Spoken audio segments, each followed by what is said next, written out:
Sebenarnya kan tadi ya, PBB ini kan undang-undangnya baru kemarin, jadi kita belum tahu, apa namanya, kalau ini dinaikkan. Tapi yang pasti ya, buat pemerintah daerah semua, peluang usaha pastinya kita support, termasuk industri properti itu sendiri, begitu.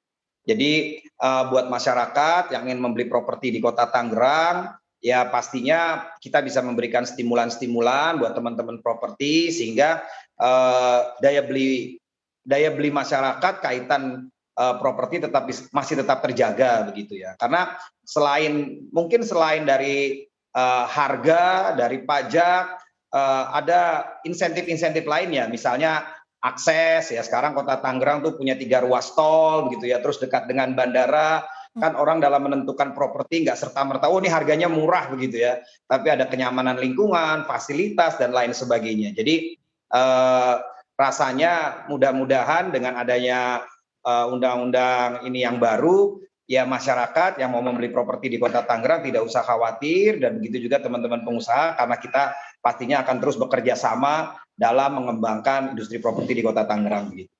Iya, karena memang masih baru undang-undangnya dan tadi Pak Arief sempat menyebutkan kemungkinan baru bisa betul-betul dilakukan 2 tahun setelahnya gitu ya. Nah mungkin dampaknya juga baru akan Ya, terasa ya. beberapa tahun setelahnya. Nah kalau menurut Pak Bawono sendiri akan seperti apa nih misalnya ketika sudah mulai bisa diterapkan, apakah industri properti juga akan kena imbasnya Pak Bawono?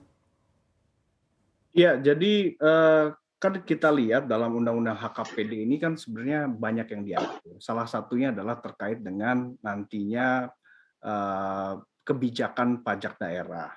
Nah, tapi di situ disebutkan bahwa nanti 2 tahun ya tadi yang sudah disampaikan oleh Pak Arief, dan ini juga masih menunggu yang namanya peraturan pemerintah.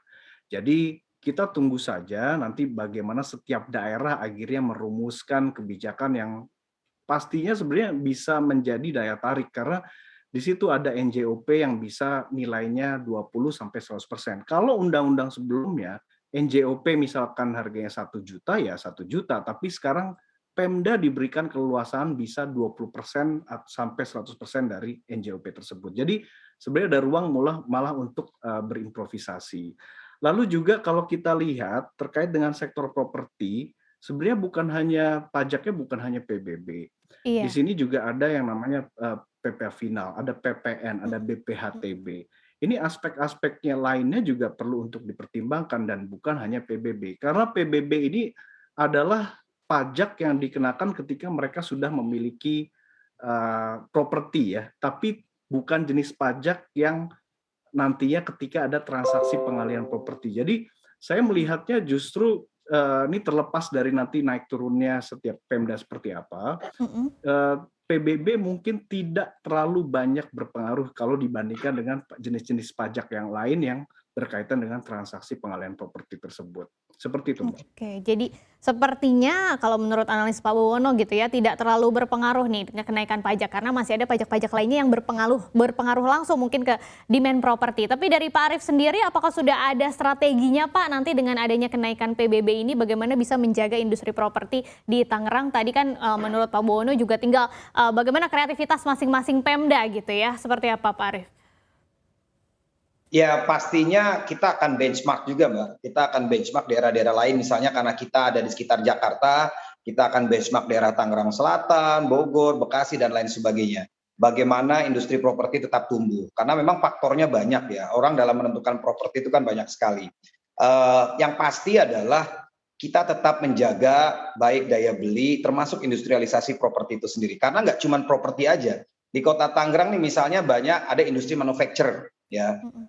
dengan dibangunnya tol dari mulai Merak sampai ke Surabaya, ini kan banyak juga nih pabrik-pabrik yang merasa, oh Jawa Tengah lebih murah PBB-nya, terus juga biaya tenaga kerjanya lebih murah. Nah, bagaimana pemerintah daerah menjaga manufacturing di Kota Tangerang misalnya? Ya kita akan berikan stimulan-stimulan itu gitu, sehingga di satu sisi ada subsidi hal yang lainnya. Makanya tentu dengan undang-undang yang baru ini pastinya teman-teman pemerintah daerah, bupati wali kota akan mendesain lah ya bagaimana pajak ini bisa menjadi tulang punggung pembangunan ya tanpa harus membebani masyarakatnya.